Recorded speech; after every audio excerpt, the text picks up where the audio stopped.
നമസ്കാരം. പാറശാല ഷാരോൺ വധക്കേസിൽ ശിക്ഷാവിധി തിങ്കളാഴ്ച. ഫസ്റ്റ് റൗണ്ടപ്പിലേക്ക് സ്വാഗതം. വിശദമായ വാർത്തകൾ നോക്കാം. ആദ്യം പ്രധാന വാർത്തകൾ. കഞ്ചിക്കോട്ടെ വിവാദ ബ്രൂവറിക്ക് അനുമതി നൽകിയതിന്റെ വിശദാംശങ്ങൾ പുറത്ത്. സർക്കാർ നടപടി ജലചൂഷണം ഉണ്ടാവില്ലെന്ന എക്സൈസ് റിപ്പോർട്ടിന്റെ അടിസ്ഥാനത്തിൽ 4 ഘട്ടമായുള്ള പദ്ധതിക്ക് നിലവിൽ നൽകിയത് പ്രാരംഭ അനുമതി മാത്രം. Media one exclusive. ആരോപണം കടുപ്പിച്ച് പ്രതിപക്ഷം. കറവപ്പശുവാണ്. എന്തുകൊണ്ട് ടെൻഡർ വിളിച്ചില്ല? ഒയാസിസിനെ ആര് തെരഞ്ഞെടുത്തു? ഭരണം തീരാൻ അതേ സമയം ഇല്ലാത്തത് കൊണ്ട് കടുംവെട്ട് വെട്ടുന്ന നടപടിയാണ് ഇപ്പൊ ഗവൺമെന്റ് സ്വീകരിക്കുന്നത്. ഷാരോൺ രാജ് വധക്കേസിൽ ശിക്ഷാവിധി തിങ്കളാഴ്ച. പ്രതി ഗ്രീഷ്മയ്ക്ക് ചെകുത്താന്റെ സ്വഭാവമെന്നും വധശിക്ഷ നൽകണമെന്നും പ്രോസിക്യൂഷൻ. ഷാരോണിന് ക്രിമിനൽ പശ്ചാത്തലമുണ്ടായിരുന്നെന്ന മറുവാദവുമായി പ്രതിഭാഗം. പഠനം പൂർത്തിയാക്കണമെന്ന് ഗ്രീഷ്മയുടെ അപേക്ഷ. അച്ഛന്റെ സ്വത്ത് തട്ടിയെടുത്തെന്ന സഹോദരിയുടെ പരാതിയിൽ KB ഗണേഷ് കുമാറിന് ആശ്വാസം. വിൽപത്രത്തിലെ ഒപ്പ് ബാലകൃഷ്ണപിള്ളയുടേത് തന്നെയെന്ന ഫോറൻസിക് റിപ്പോർട്ട്. ആരോപണങ്ങൾ തെറ്റെന്ന് കാലം തെളിയിച്ചെന്ന് ഗണേഷ് കുമാർ. കോഴിക്കോട് മെഡിക്കൽ കോളേജിൽ രോഗികൾക്കുള്ള മരുന്ന് കിട്ടാതായിട്ട് 9 ദിവസം. വലഞ്ഞ രോഗികൾ. ഒരു മരുന്നുമില്ല ഇവിടെ. അത്ര കാരുണ്യ പോയി കാരുണ്യമില്ല. വെറുതെ ഷർട്ട് കോട്ടിട്ട് ഇരിക്കുകയാണ് ആൾക്കാർ ശമ്പളം വാങ്ങാൻ. വേറെ ഒരു ഗതിയില്ല. ഇവിടെ വരുന്നത് എന്താണെന്ന് വെച്ചാൽ നമ്മൾ സാഹചര്യം ഇതിലുള്ളതുകൊണ്ടാണ് ഇവിടെ വരുന്നത്. ഇവിടെ നോക്കും പ്രൈവറ്റിനേക്കാളും കഷ്ടം. അലംഭാവം തുടർന്ന് സർക്കാർ. മരുന്ന് വിതരണക്കാരെ ഇതുവരെ ചർച്ചയ്ക്ക് വിളിച്ചില്ല. കുടിശ്ശിക നൽകണമെന്ന ആവശ്യത്തിൽ ഉറച്ച വിതരണക്കാർ. കൂത്താട്ടുകുളം നഗരസഭയിൽ നാടകീയ രംഗങ്ങൾ. അവിശ്വാസ പ്രമേയം പരിഗണിക്കുന്നതിന് തൊട്ടു മുൻപ് UDF അംഗങ്ങൾക്കൊപ്പം എത്തിയ LDF കൌൺസിലർ കലാരാജുവിനെ CPM നേതാക്കൾ കടത്തിക്കൊണ്ടുപോയി. കലാരാജു UDFനൊപ്പമെന്ന് അവകാശവാദം. DCC ട്രഷററുടെ ആത്മഹത്യാ പ്രേരണ കേസിൽ IC ബാലകൃഷ്ണൻ MLA അടക്കമുള്ളവരുടെ മുൻകൂർ ജാമ്യാപേക്ഷയിൽ വാദം പൂർത്തിയായി. വിധി വൈകിട്ട് 4-ന്. മുസ്ലിങ്ങൾക്കെതിരായ വിദ്വേഷ പരാമർശത്തിൽ PC ജോർജിന്റെ മുൻകൂർ ജാമ്യാപേക്ഷ പരിഗണിക്കുന്നത് മാറ്റി.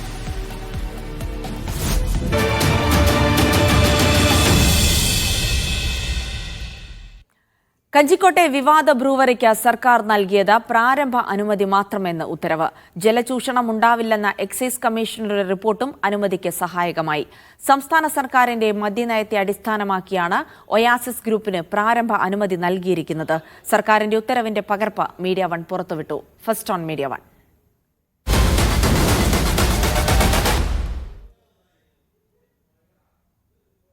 Ethanol plant, multifeed distillation unit, Indian നിർമ്മിത വിദേശമദ്യ bottling plant, brewery, malt spirit plant, brandy winery plant എന്നിവ അടങ്ങുന്നതാണ് ഒയാസിസ് ഗ്രൂപ്പിന്റെ പദ്ധതി. 4 ഘട്ടമായി നടപ്പിലാക്കുന്നത് 600 കോടി രൂപയുടെ പദ്ധതിയാണ്. കഞ്ചിക്കോട് വ്യവസായ മേഖലയിൽ 24 ഏക്കർ ഭൂമി കമ്പനിയുടെ കൈവശമുണ്ട്. പദ്ധതിക്ക് ആവശ്യമായ ജലം നൽകുന്നതിന് വാട്ടർ അതോറിറ്റിയുടെ അനുമതിയുണ്ടെന്നും ഒപ്പം റെയിൻ ഹാർവസ്റ്റിംഗ് നടത്തി മഴവെള്ളം സംഭരിക്കുകയും ചെയ്യും. അതിനാൽ ജലചൂഷണം ഉണ്ടാവില്ലെന്നും എക്സൈസ് കമ്മീഷണർ റിപ്പോർട്ടിൽ വിശദീകരിക്കുന്നു. അരി ഉപയോഗിക്കുമ്പോൾ ബ്രോക്കൺ റൈസ് മാത്രമേ പാടുള്ളൂ എന്ന നിബന്ധനയോടെയാണ് അനുമതി. വിവിധ കാർഷിക വിളകൾ അസംസ്കൃത വസ്തുക്കളായി ഉപയോഗിക്കുന്നതിനാൽ കാർഷിക മേഖലയിൽ വളർച്ചയുണ്ടാക്കുമെന്നും സർക്കാർ വിലയിരുത്തി. പുതിയ മദ്യനയത്തിൽ എക്സ്ട്രാ ന്യൂട്രൽ ആൽക്കഹോൾ എന്ന സ്പിരിറ്റ് സംസ്ഥാനത്ത് ഉൽപ്പാദിപ്പിക്കുമെന്ന് വിശദീകരിക്കുന്നതും ഒയാസിസിന് അനുമതി നൽകുന്നതിന് കാരണമാക്കി. കഴിഞ്ഞ മദ്യനയത്തിൽ തന്നെ ബ്രൂവറികൾ അനുവദിക്കുമെന്ന തീരുമാനവും എടുത്തിരുന്നു. KR Saju, media one, Thiruvananthapuram. Parassala Sharon വധക്കേസിൽ പ്രതികളായ ഗ്രീഷ്മ, നിർമ്മൽ കുമാർ നായർ എന്നിവരുടെ ശിക്ഷ തിങ്കളാഴ്ച വിധിക്കും. നെയ്യാറ്റിൻകര അഡീഷണൽ സെഷൻസ് കോടതിയാണ് ശിക്ഷ പ്രഖ്യാപിക്കുന്നത്. ഗ്രീഷ്മയ്ക്ക് വധശിക്ഷ നൽകണമെന്ന് പ്രോസിക്യൂഷൻ ആവശ്യപ്പെട്ടു. പ്രായവും വിദ്യാഭ്യാസ യോഗ്യതയും കണക്കിലെടുത്ത് ശിക്ഷയിൽ ഇളവ് നൽകണമെന്നായിരുന്നു പ്രതിഭാഗത്തിന്റെ വാദം. വളരെ കൃത്യമായിട്ടുള്ള തെളിവ്, സാഹചര്യ തെളിവ് ഉണ്ടെങ്കിൽ അത് വച്ച് വധശിക്ഷ വിധിക്കുന്നതിന് യാതൊരുവിധ തടസ്സവും ഇല്ല എന്ന് മാത്രമല്ല, അങ്ങനെ നിലനിൽക്കില്ല എന്ന് പറയുന്ന വാദം ഒരിക്കലും നിലനിൽക്കില്ല എന്നും കൂടെ സുപ്രീം കോടതി പറഞ്ഞു. ആ ഒരു റൂളിംഗും കൂടെ ഞാൻ സബ്മിറ്റ് ചെയ്തിട്ടുണ്ട്. ഒന്നും ഒളിച്ചു വെക്കാൻ പറ്റുന്ന രീതിയിൽ എല്ലാം പഴുതരത്തിലുള്ള അന്വേഷണമായിരുന്നു. ഷാരോനുമായിട്ട് പോയി എന്ന് പറയുന്ന സ്ഥലങ്ങളിൽ പോലും അന്വേഷണ ഉദ്യോഗസ്ഥനായ ഞാൻ ടീമും നേരിട്ട് പോയിട്ട് അവിടെയുള്ള നിസാരമെന്ന് കരുതുന്ന സാക്ഷികളെ പോലും കണ്ടു ചോദിച്ചിരുന്നു. ഒരു തെളിവും ഇതിൽ വിട്ടുപോരുതെന്ന് ഞങ്ങൾക്ക് നിർബന്ധമുണ്ടായിരുന്നു. പരമാവധി ശിക്ഷ കിട്ടണം എന്നാണ് ഞങ്ങളുടെ ഈ കണ്ണീരിൻ്റെ വിലയില്ലാതാവില്ല. അത്രയ്ക്ക് ദുഷ്ടത്തനം കാണിച്ചതുകൊണ്ട് അവർക്ക് ശിക്ഷ കിട്ടണം. അല്ലാതെ അമ്മയും കിട്ടാത്തതിലേ വിഷമമുള്ളൂ. സാജിദ് അജ്മലുണ്ട് വിവരങ്ങൾ നൽകാനായി. സാജിദ്, സാധാരണഗതിയിൽ കുറ്റക്കാരനാണ് എന്ന് കണ്ടെത്തിയാൽ പിന്നീട് അന്തിമവാദം ഇത്രയ്ക്ക് നീണ്ടുപോകാറുണ്ടോ? ഇന്നിപ്പോൾ അന്തിമവാദത്തിൽ പ്രതിഭാഗവും പ്രോസിക്യൂഷനും എന്തൊക്കെ വാദങ്ങളാണ് ഉന്നയിച്ചത് കോടതിയിൽ?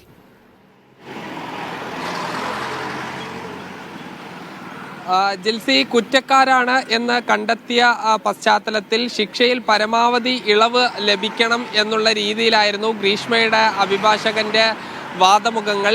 ഇതിൽ ഗ്രീഷ്മയോട് കോടതി ആദ്യം തന്നെ ചോദിച്ചത് എന്തെങ്കിലും പറയാനുണ്ടോ എന്നുള്ളതായിരുന്നു. പറയാനുള്ള കാര്യങ്ങൾ താൻ എഴുതി നൽകാം എന്ന് പറഞ്ഞ് ഈ എഴുതി വന്ന് തയ്യാറാക്കിയ കാര്യങ്ങൾ ജഡ്ജിക്ക് മുൻപിൽ ഹാജരാക്കി. ജഡ്ജിയുടെ ചേംബറിനടുത്തേക്ക് ഗ്രീഷ്മയെ വിളിച്ചു. അപ്പോഴാണ് ഗ്രീഷ്മ തൻ്റെ ബിരുദാനന്തര സർട്ടിഫിക്കറ്റുകൾ ഈ ജഡ്ജിക്ക് കൈമാറിയത്. ഉന്നത വിദ്യാഭ്യാസമുള്ള വ്യക്തിയാണ്, ഇതിനു മുൻപിൽ ഒരു കേസിലും ഉൾപ്പെടാത്ത വ്യക്തിയാണ്. അതുകൊണ്ട് പരമാവധി ഇളവ് നൽകണം എന്ന് ആവശ്യപ്പെട്ടു. ഗ്രീഷ്മയുടെ അഭിഭാഷകൻ പറഞ്ഞത് സാഹചര്യ തെളിവുകൾ മാത്രമാണുള്ളത്, അതുകൊണ്ട് തന്നെ ഈ കേസിൽ പരമാവധി ശിക്ഷ നൽകാൻ കഴിയുക ജീവപര്യന്തമാണ്. പ്രതിയുടെ പ്രായവും സാമൂഹ്യ വിരുദ്ധ പ്രവർത്തനം നടത്താത്ത വ്യക്തിയുമായതുകൊണ്ട് 10 വർഷം എന്നതാക്കി ചുരുക്കണം എന്നുള്ളതാണ്. എന്നാൽ പ്രോസിക്യൂഷൻ ഇതെല്ലാം തന്നെ പൂർണ്ണമായി ഗണ്ണിക്കുന്ന വാദങ്ങളാണ് അണിനിരത്തിയത്.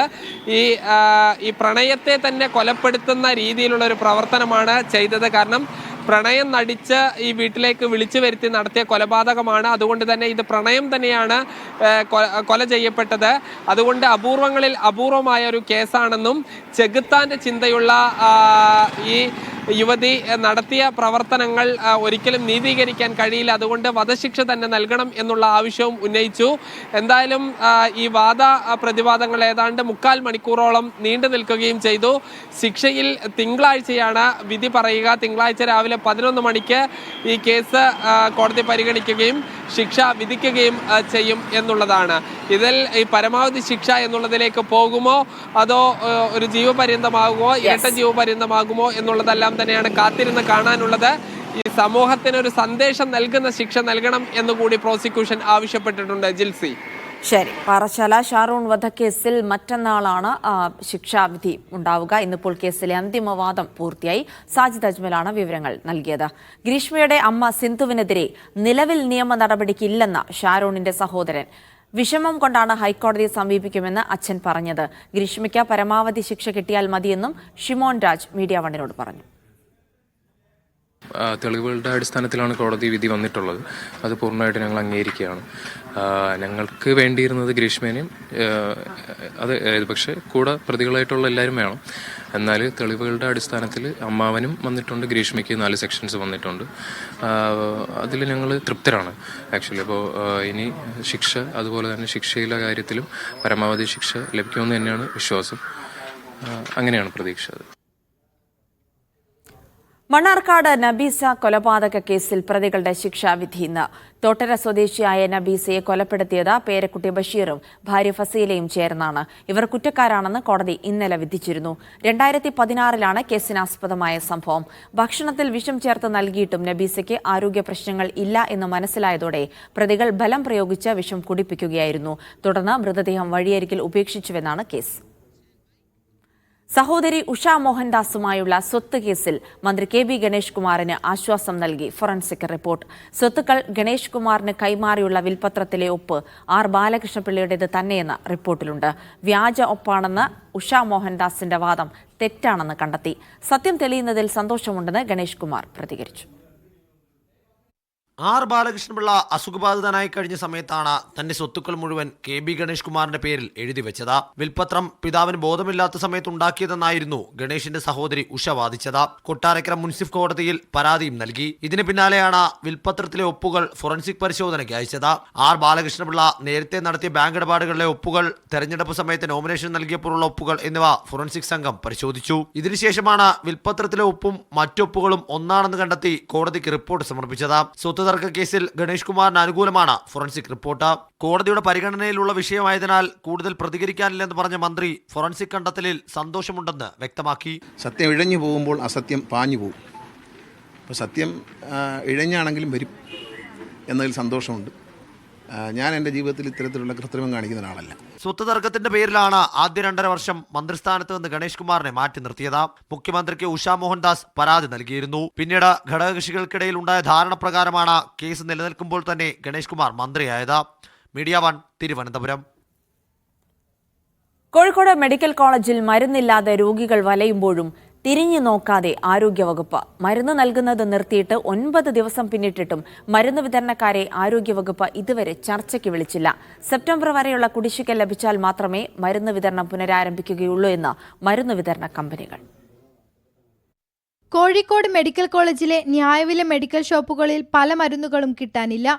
മരുന്ന് ലഭിക്കാതെ വന്നതോടെ ഗുരുതരാവസ്ഥയിലെത്തുന്ന രോഗികൾ പോലും വലയുകയാണ്. ഇവിടെ ഒരു മരുന്നേ ഉള്ളൂ എന്ന് പറയണേ. അപ്പം 2 പുറത്തുനിന്ന് വാങ്ങാനോ 1 ഇവിടുന്ന് വാങ്ങാനോ. അപ്പോൾ 1 ഇവിടുന്ന് വാങ്ങിയിട്ട് 2 പുറത്തുനിന്ന് വാങ്ങണ്ടല്ലോ. അപ്പം വാങ്ങുമ്പോൾ ഒന്നിച്ച് വാങ്ങിയല്ലേ. ഷീട്ട് കൊടുത്ത സമയത്ത് തന്നെ പറഞ്ഞു മരുന്നില്ല, പുറത്തുപോയി വാങ്ങണം എന്ന് പറഞ്ഞു. ENT ഡോക്ടർക്കാണ് കാണിക്കുന്നത്. മരുന്നൊന്നും കിട്ടിയില്ല. ഒന്നേ എഴുതി തന്നിട്ടുള്ളൂ. ആ സ്പ്രേ ആണ്. ആ സ്പ്രേ കിട്ടിയിട്ടില്ല. പുറത്തുനിന്ന് വാങ്ങണോ? എനിക്കിപ്പോൾ പുറത്തുനിന്ന് വാങ്ങണം. ഡയാലിസിസ് രോഗികൾക്കുള്ള മരുന്നുകൾ കൂട്ടിരിപ്പുകാർ പുറത്തുനിന്ന് വലിയ വില കൊടുത്തെത്തിക്കുകയാണ്. ഇത്രയും ദിവസമായിട്ടും സർക്കാരും ആരോഗ്യവകുപ്പും ഒരു തരത്തിലുള്ള ഇടപെടലും നടത്താത്തതിൽ രോഗികളും ബന്ധുക്കളും പ്രതിഷേധത്തിലാണ്. ഒരു മരുന്നും ഇല്ല ഇവിടെ. എത്ര കാരുണ്യ പോയി കാരുണ്യമില്ല. പിന്നെ അങ്ങനെ മടങ്ങി വരിക. വെറുതെ ഷർട്ട് കോട്ടിട്ട് ഇരിക്കുകയാണ് ആൾക്കാർ ശമ്പളം വാങ്ങാൻ. വേറെ ഒരു ഗതിയില്ല. എന്താ സർക്കാർ ജോലി ചെയ്യുന്നില്ല, അധികം കിശയിലാക്കാൻ നോക്കിയാൽ അല്ലാണ്ട് ഇടപെടുക. സർക്കാർക്കാന്ന് പറഞ്ഞാൽ ഇവിടെ അടിമകളാണ് സർക്കാർ ജോലി കിട്ടിയാൽ. പിന്നെ ഓപ്പറേഷൻ തിയേറ്റർ കൊണ്ടുപോരാൻ പറഞ്ഞ് ഇപ്പോൾ ഇവിടുന്ന് കിട്ടി പൈസ കൊടുത്തിട്ട് വാങ്ങി. ഇപ്പോൾ ഇവിടെ ഇല്ലയെന്ന് പറഞ്ഞ് ഇപ്പോൾ പുറത്തുനിന്ന് പോകാൻ പറഞ്ഞു. ഇവിടെ വരുന്നത് എന്താണെന്ന് വെച്ചാൽ നമ്മൾ സാഹചര്യം ഇതുള്ളതുകൊണ്ടാണ് ഇവിടെ വരുന്നത്. ഇപ്പോൾ ഇവിടെ നോക്കുമ്പോൾ പ്രൈവറ്റിനേക്കാളും കഷ്ടം. നമ്മൾ പൈസ ഉണ്ടെങ്കിൽ പ്രൈവറ്റ് പോയി കഴിഞ്ഞാൽ ഇത്രയും പെട്ടെന്ന് എല്ലാം ചെയ്യാം. പിന്നെ ഇവിടെ ഇങ്ങനെയാണ്. മരുന്ന് വിതരണക്കാർക്കുള്ള കുടിശ്ശിക 80 കോടിയിലധികം ആയതോടെയാണ് മരുന്ന് വിതരണം നിർത്തിയത്. മെയ് പകുതി വരെയുള്ള തുക നൽകി പ്രശ്നം പരിഹരിക്കാനാണ് ശ്രമിച്ചതെങ്കിലും വിതരണക്കാർ അതിന് വഴങ്ങിയില്ല. സെപ്റ്റംബർ വരെയുള്ള കുടിശ്ശിക ലഭിക്കണമെന്നാണ് വിതരണക്കാരുടെ ആവശ്യം. മീഡിയ 1 കോഴിക്കോട്. കൂത്താട്ടുകുളം നഗരസഭയിൽ അവിശ്വാസ പ്രമേയം പരിഗണിക്കുന്നതിന് തൊട്ടുമുൻപ് UDF അംഗങ്ങൾക്കൊപ്പം എത്തിയ LDF കൗൺസിലറെ CPM പ്രാദേശിക നേതാക്കൾ കടത്തിക്കൊണ്ടുപോയെന്ന് പരാതി. LDF കൗൺസിലർ കലാരാജുവിനെയാണ് പോലീസ് നോക്കി നിൽക്കെ പിടിച്ചുകൊണ്ടുപോയത്. കലാരാജുവിന്റെ മകൾ പോലീസിൽ പരാതി നൽകി.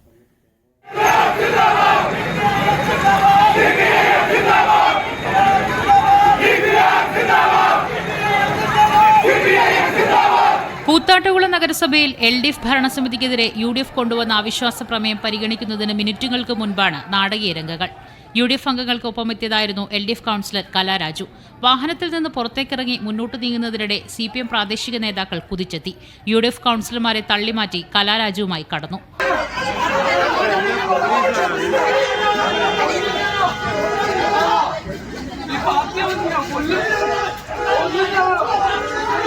ഹൈക്കോടതി നിർദ്ദേശപ്രകാരം അവിശ്വാസ പ്രമേയം അവതരിപ്പിക്കുമ്പോൾ നഗരസഭയിൽ പോലീസ് സുരക്ഷ ഏർപ്പെടുത്തിയിരുന്നു.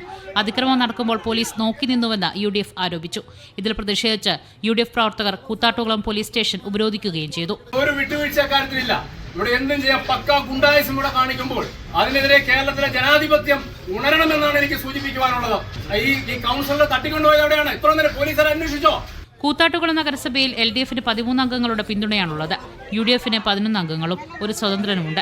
LDF അംഗത്തെയും സ്വതന്ത്രനെയും ഒപ്പം നിർത്തി ഭരണം പിടിച്ചെടുക്കാമെന്ന കണക്കുകൂട്ടലിലായിരുന്നു UDF. മീഡിയ 1 കൊച്ചി.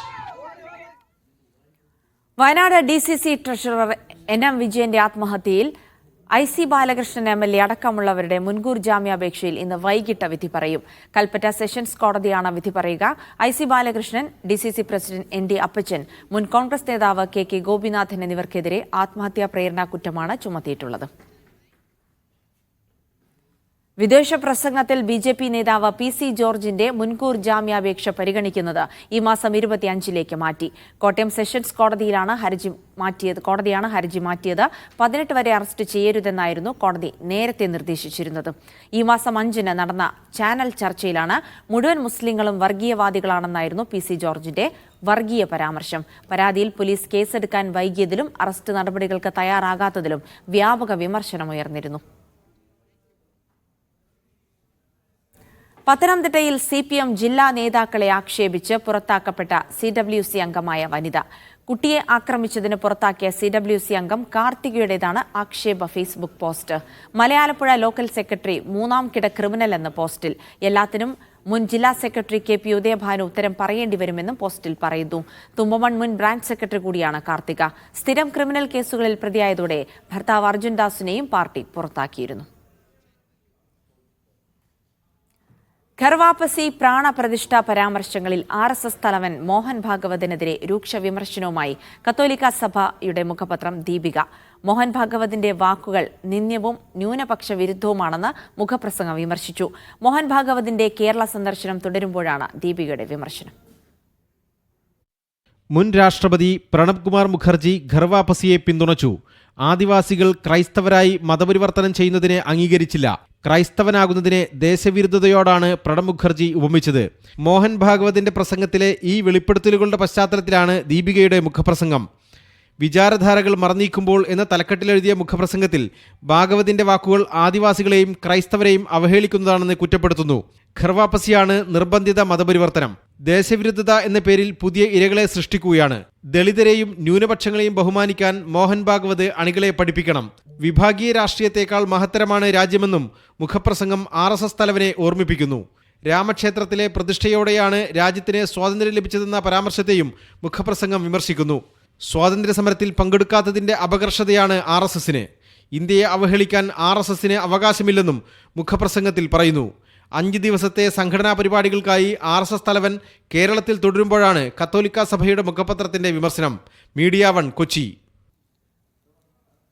മെക്സവനെതിരെ പരോക്ഷ വിമർശനവുമായി സമസ്ത AP വിഭാഗം. മുഷാവറ മതത്തിന്റെ മാനദണ്ഡങ്ങൾ പാലിക്കാതെയുള്ള വ്യായാമ പരിപാടികൾക്കെതിരെ വിശ്വാസികൾ ജാഗ്രത പുലർത്തണം.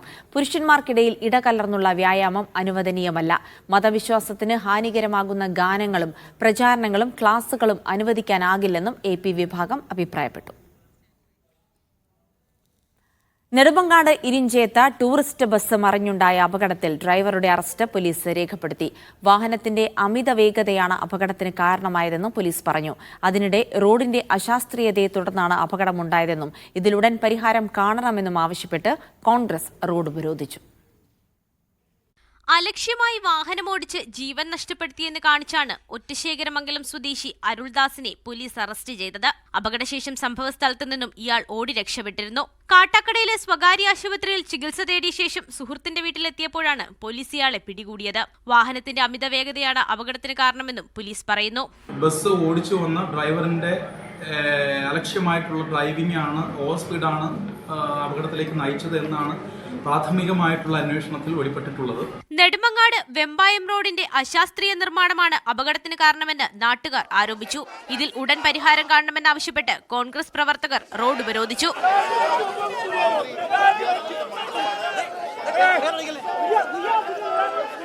100% റോഡിന്റെ നിർമ്മാണത്തിലെ അശാസ്ത്രീയത തന്നെയാണ് ഈ അപകടം ക്ഷണിച്ചു വരുത്തിയത്. വണ്ടി അമിത വേഗതയിലാണെന്ന് പറയുന്നു. പണി പൂർത്തിയായിട്ടില്ല. പിന്നെ സിഗ്നൽ ബോർഡുകളൊന്നും വെച്ചിട്ടില്ല. അതിനപ്പുറത്ത് പകുതി കുഴിയായി കിടക്കുകയാണ്. കാട്ടാക്കട ആര്യങ്കോട് നിന്ന് മൂന്നാറിലേക്ക് വിനോദയാത്ര പോയ സംഘമാണ് ഇന്നലെ രാത്രി അപകടത്തിൽപ്പെട്ടത്. സംഭവത്തിൽ ഒരാൾ മരിക്കുകയും 42 പേർക്ക് പരിക്കേൽക്കുകയും ചെയ്തു.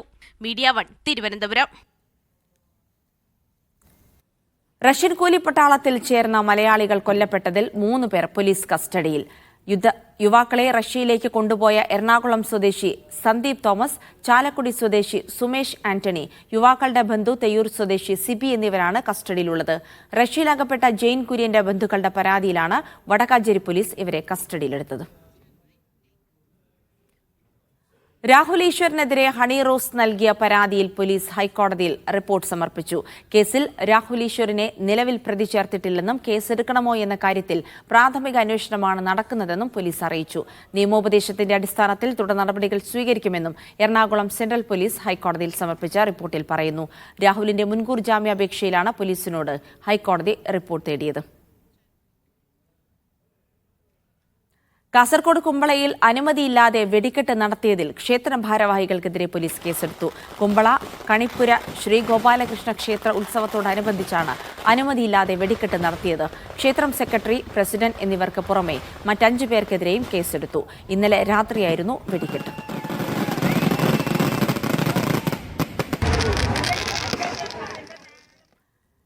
കണ്ണൂരിൽ രോഗിയുമായി പോയ ആംബുലൻസിന്റെ വഴിമുടക്കിയ കാർ ഡ്രൈവറെ തിരിച്ചറിഞ്ഞു. പിണറായി സ്വദേശി ഡോക്ടർ രാഹുൽ രാജാണ് ആംബുലൻസ് തടസ്സം സൃഷ്ടിച്ച് വാഹനം ഓടിച്ചത്. ഇയാൾക്കെതിരെ കതിരൂർ പോലീസ് കേസെടുത്തു. ആശുപത്രിയിലെത്താൻ വൈകിയതിനെ തുടർന്ന് ആംബുലൻസിലുണ്ടായിരുന്ന മട്ടന്നൂർ സ്വദേശി റുഖിയ മരിച്ചിരുന്നു. വയനാട് കൽപ്പറ്റ പുൽപ്പാറ എസ്റ്റേറ്റിൽ വീണ്ടും പുലി സാന്നിധ്യം. അർദ്ധരാത്രിയിലാണ് നാട്ടുകാർ പുലിയെ കണ്ടത്. വനംവകുപ്പ് ഉദ്യോഗസ്ഥർ സ്ഥലത്തെത്തി പരിശോധന നടത്തി. എസ്റ്റേറ്റിലെ കാട് വെട്ടിത്തെളിക്കാത്തതാണ് വന്യമൃഗശല്യത്തിന് കാരണമെന്ന് പ്രദേശവാസികൾ പറഞ്ഞു. തിരുവനന്തപുരം പാലോട് പാണ്ടിൻപാറയ്ക്ക് സമീപം കാട്ടുപോത്തുകൾ ഇറങ്ങി. കുറച്ചു ദിവസങ്ങൾക്ക് മുൻപ് കാട്ടുപോത്തിനെ കണ്ട് ഭയന്നോടി വിദ്യാർത്ഥിക്ക് പരിക്കേറ്റിരുന്നു. ഇനി മറ്റു വാർത്തകൾ ചുരുക്കത്തിൽ. ചേന്ദമംഗലം കൂട്ടക്കൊലപാതകത്തിൽ പോലീസിന്റെ കസ്റ്റഡി അപേക്ഷ തിങ്കളാഴ്ച പരിഗണിക്കും. പ്രതി ഋതുവിനെ 4 ദിവസം കസ്റ്റഡിയിൽ വേണമെന്ന ആവശ്യം. മലപ്പുറത്ത് നവവധു ഷഹാന മുംതാസിന്റെ ആത്മഹത്യയിൽ ഭർത്തൃവീട്ടുകാർക്കെതിരെ കൂടുതൽ വകുപ്പുകൾ ചുമത്തി. ഭർത്തൃപീഡനം, ആത്മഹത്യാ പ്രേരണ എന്നീ കുറ്റങ്ങളാണ് ചുമത്തിയത്. ഇടുക്കി കട്ടപ്പനയിൽ 20 ഗ്രാം MDMA-യുമായി യുവാവ് പിടിയിൽ. എരുമേലി സ്വദേശി അമീർ സുധീറാണ് പിടിയിലായത്.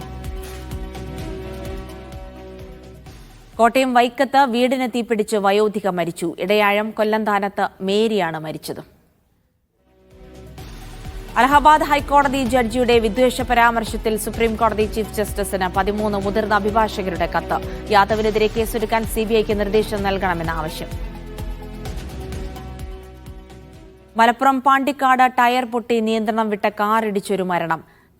തമ്പാനങ്ങാടി സ്വദേശി കാരക്കാടൻ ആസാദാണ് മരിച്ചത്.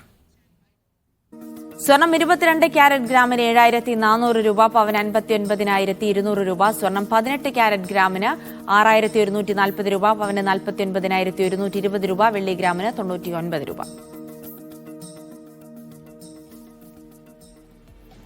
ഇതോടെ ഫസ്റ്റ് റൗണ്ട് പൂർണ്ണമാകുന്നു. ഇടവേളയ്ക്ക് ശേഷം ഫാസ്റ്റ് ന്യൂസിൽ PC സൈഫുദ്ദീൻ.